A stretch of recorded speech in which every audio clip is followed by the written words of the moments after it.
Gonna get some updates on the GBG with at Kyle Unfug. Follow her on Twitter.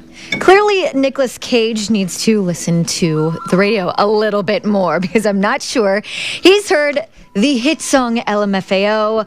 Sexy and I Know It. There's some radio station all the way in the UK who got him to read the lyrics to that song, and you would think he would do it with a little bit more energy knowing the song, but no.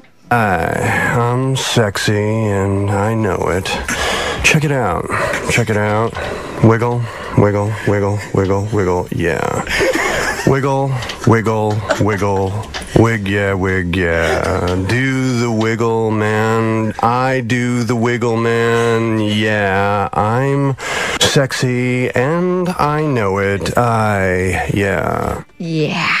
Why is these celebrities go to England and they always do these goofy stuff on TV shows and radio shows? You get Nicolas Cage in here. First of all, you wouldn't get him in here. That's true. true. And if you did, and you said, "Can you read the lyrics?" No, I'm not going to do that. No way. They go over there, they do anything. Sure. Anything goes in the UK. But at least we get to hear the audio afterwards. There was that Top Gear show that Tom Cruise went on, and he almost killed himself for that TV show. Mm-hmm. He went sideways in Renault or something like that. They would never do that here. How would we get a Renault? Well, big news in the celebrity world. It's been reported that Rosie O'Donnell and her fiancé are trying to have a baby. And over the weekend, there were several stories about Catherine Zeta-Jones's miracle pregnancy at 42. Now, despite all the reports that she's a little older than 42, they're sticking to that age at this point. She's pregnant right now? Supposedly, they are saying after years of trials and tribulations, the tide has finally turned around for Catherine Zeta-Jones and Michael Douglas as the couple is preparing to welcome another child. Michael's giving Catherine her dream gift of another baby. He's adamant about giving her the one thing she's truly desperate for. Isn't she like 52?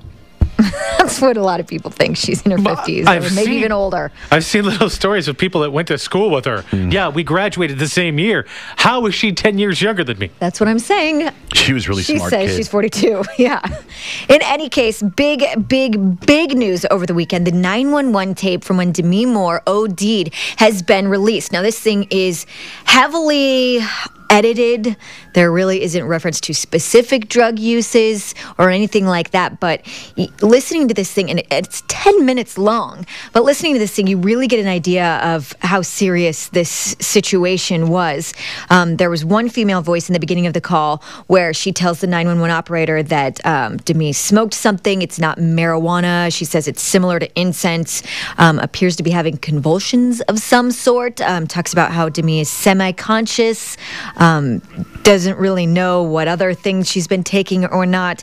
Then a second woman gets on the phone and talks about how she's burning up and goes into a little more detail. Is she able to respond to you? To me, can you hear me? Yeah, she's squeezing hands. There's no, she can't speak. Okay, if she's not completely passed down, this is what I want you to do. Don't give her anything to eat or drink. Mm-hmm. Okay, have her rest in a position of comfort. Wait for the paramedic. Yep, but she's convulsing, so we're holding her down. Yeah, you don't have to hold her down. Okay. Has she done this before? I don't know. There's been some stuff recently that we're all just finding out. Suspicious. How come you don't hold her down when she convulses, or how come they were thinking to hold her down? Well, obviously, I mean, that would be my first reaction if someone's convulsing to try to, stabilize them. Mm-hmm. But I Come on, you're pre-med. You should know. I don't know the medical reason why to just let her convulse. How do you get to be a 911 operator? You have to know stuff? I don't know. Because that guy was like, no, don't. Like, does he have a list? I think you have to know stuff. Is there like a little piece of paper in front of his phone or something like that? And he's like, here's what you do. Sure, they go through some training, right? I don't know. Yeah, they would have to. Now, Demi Moore was actually signed on to be in that biopic of the porn star Linda Lovelace, the portrait that Lindsay Lohan was going to play at one point. Lindsay Lohan pulled out because of her legal issues, and now Demi Moore has pulled out because of her issues. I'm beginning to think that this position is cursed. Now, Demi Moore has been replaced by Sarah Jessica Parker, so hopefully she doesn't train wreck into oblivion as well. We'll just be like the send Crow. out good thoughts. Yeah. Oh my goodness. I got this book for Christmas, The Bathroom Reader, and it was all about TV in Hollywood. And I was reading about the Hollywood curses of movies, and the Superman curses. That's a big curse. Oh, everybody that's played Superman, something bad's happened to. Well, just like the dude Brandon Routh, the most recent guy. What happened to him? He played Superman, and it was the worst performing Superman movie of all Superman movies. And he went on to try to do something else, and he failed. And now he makes guest appearances on Chuck. Oh, poor guy. Right. I don't know if that's a curse. I think that's just bad timing. The poltergeist curse. And everyone practically died of mysterious things on the set. there. as Everybody from Gone with the Wind is dead. The Gone with the Wind curse. well. I think that was because it was really old. Still dead. Well, while we're on Find the one topic alive. of The whole movies- cast, Kyle, that's a pretty big deal. Whatever. While we're on the topic of movies and movie stars, the SAG Awards were last night, and all eyes were on Brad Pitt, Angelina Jolie, George Clooney. The big story is that George and Brad are going up against each other at the Oscars for, of course, Best Actor.